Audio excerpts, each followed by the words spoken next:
Welcome to our US briefing show, folks. Today, we're diving into some hot topics that are making headlines around the world. First up, the Supreme Court is considering whether to overturn Hawaii's strict gun law, igniting debates about Second Amendment rights versus public safety. It's a legal showdown you don't want to miss. Next, it's Germany's Unity Day, a day to celebrate the reunification of East and West Germany back in 1990. But even after more than 3 decades, full societal unification remains a work in progress, with regional divides and ongoing efforts to build a monument to unity. It's a reminder that healing takes time. Finally, Taiwan's still grappling with its controversial death penalty.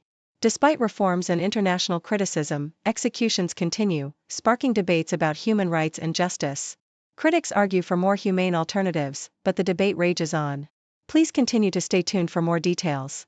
The Associated Press reports that the U.S. Supreme Court is set to revisit a controversial Hawaii law that enforces strict restrictions on where individuals can carry guns, igniting a debate over gun rights and public safety. The law prohibits firearms on private property unless explicitly permitted by the owner and bans guns in popular public spaces such as beaches, parks, bars, and restaurants serving alcohol. While the state claims to have already relaxed its concealed carry regulations to comply with a 2022 Supreme Court ruling affirming the right to carry firearms in public, opponents argue that the current restrictions are too severe.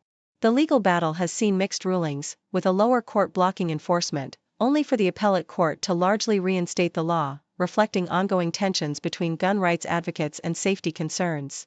Deutsche Welle provides an insightful overview of Germany's reunification, a pivotal event celebrated on October 3, marking the day East and West Germany officially merged in 1990. The article traces the nation's tumultuous history from the post-World War II division into 4 occupation zones controlled by the Allies, leading to the formation of 2 separate states, West Germany, FRG, and East Germany, GDR, under contrasting political regimes. The construction of the Berlin Wall in 1961 symbolized the physical and ideological divide, with East Germans living under a surveillance state and facing strict travel restrictions. The peaceful protests of 1989, coupled with Gorbachev's reformist policies in the Soviet Union, culminated in the fall of the Berlin Wall and eventually reunification. However, the article highlights that despite the official celebrations, many Germans still feel a sense of division, with surveys indicating that perceptions of unity vary across regions, and the absence of a monument to reunification underscores ongoing debates about national identity and equality. Deutsche Welle also explores Taiwan's contentious use of the death penalty, with the recent execution of Huang Linkai sparking renewed controversy. Despite a 2024 Supreme Court ruling that limited executions to the most serious cases and introduced stricter safeguards, the government carried out Huang's execution while his appeal was pending, igniting accusations of unlawfulness and political motivation. Public opinion remains largely supportive of capital punishment, but critics argue that the practice violates human rights, risks wrongful executions, and offers no proven deterrent effect.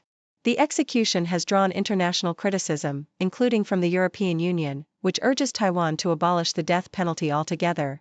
The article emphasizes the complex emotional landscape for victims' families, most of whom oppose abolition, yet highlights that the death penalty often prolongs trauma rather than providing closure. Advocates for reform suggest alternatives like life imprisonment with parole, warning that the death penalty perpetuates hopelessness and fails to foster healing.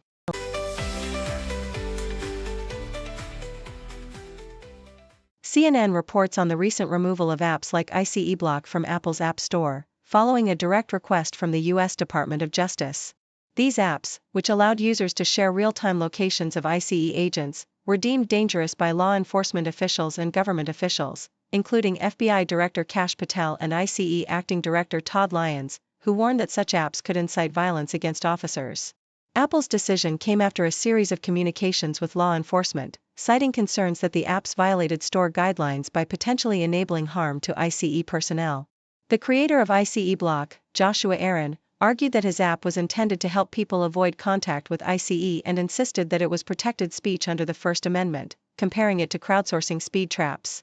Despite this, the White House and Attorney General Pam Bondi condemned the apps, emphasizing that they put law enforcement at risk and crossed a red line. Aaron expressed disappointment at Apple's action, maintaining that his app was meant for safety and not violence, and he pledged to fight the ban, asserting that the app had over 1 million users and was similar to existing crowdsourcing tools. The Associated Press details Canadian Prime Minister Mark Carney's upcoming visit to Washington to meet with President Donald Trump, amid ongoing trade negotiations and security discussions. Carney's trip aims to bolster Canada-US relations ahead of a scheduled review of the USMCA trade agreement in 2026, with a focus on shared economic and security priorities. The article highlights the complexity of their relationship, especially as Trump repeatedly referenced Canada as the 51st state, a provocative remark that Carney had previously asked Trump to cease. The U.S. relies heavily on Canadian exports, with a significant portion of its goods crossing the border daily, including critical resources like oil, steel, and aluminum. While Canada has managed to keep tariffs low under USMCA, certain sector-specific tariffs, such as those on steel and aluminum, remain contentious. The article also notes the political risks of the upcoming visit, including potential embarrassments if Trump revisits the 51st state rhetoric and the importance of the trade deal's stability for Canada's economy. The South China Morning Post reports on the Philippines' innovative efforts to enhance its military capabilities through 3D printing of drones, aiming to prepare for future conflicts and strengthen regional alliances. Armed Forces Chief Romeo Bronner Jr. revealed that the Philippines has been developing drone technology since last year, primarily for surveillance over the South China Sea, a region fraught with territorial disputes. The military envisions drone warfare as a key element in potential conflicts, especially involving Taiwan, which China claims as part of its territory. The Philippines is actively building strategic defenses, including new bases and acquiring advanced missile systems like the BrahMos from India, while fostering closer military ties with Japan and other Indo-Pacific nations. Bronner emphasized that these efforts are not aimed at containing China but are essential for defending sovereignty and maintaining regional stability. The article underscores the Philippines' role as a frontliner in the Indo-Pacific, with plans for expanded joint exercises and multilateral security cooperation, all amid ongoing tensions over maritime features like Scarborough Shoal and Mischief Reef.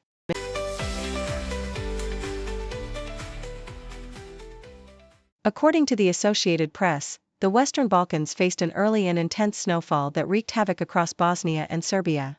Heavy, wet snow accumulated over half a meter at higher altitudes, causing widespread power outages by snapping trees and branches onto power lines, leaving thousands without electricity and disrupting essential services like drinking water and phone connections in municipalities such as Ivanjica, Medveja, and Krnatrava. Roads in Bosnia were closed due to treacherous conditions, prompting authorities to advise drivers to use winter tires, which become mandatory on November 1.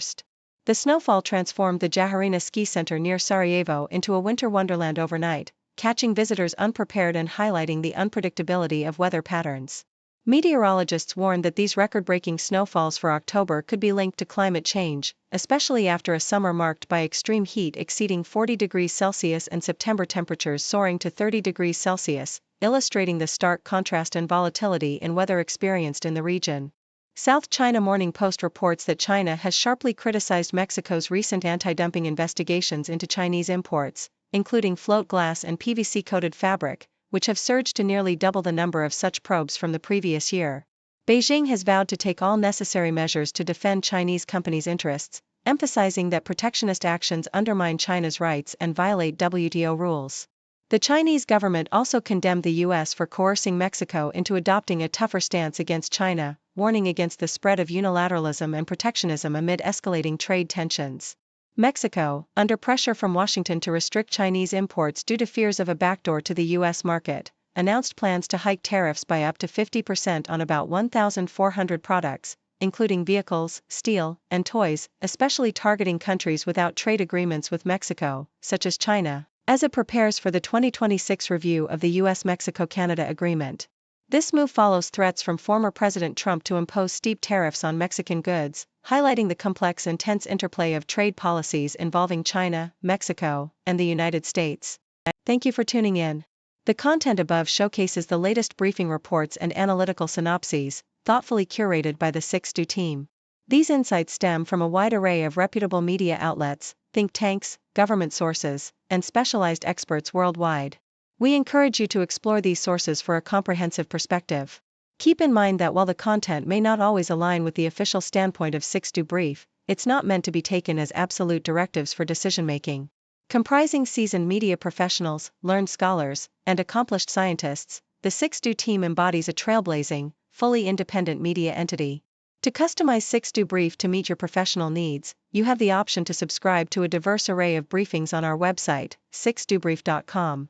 Regardless of your location, you can conveniently receive 6Do Brief via email.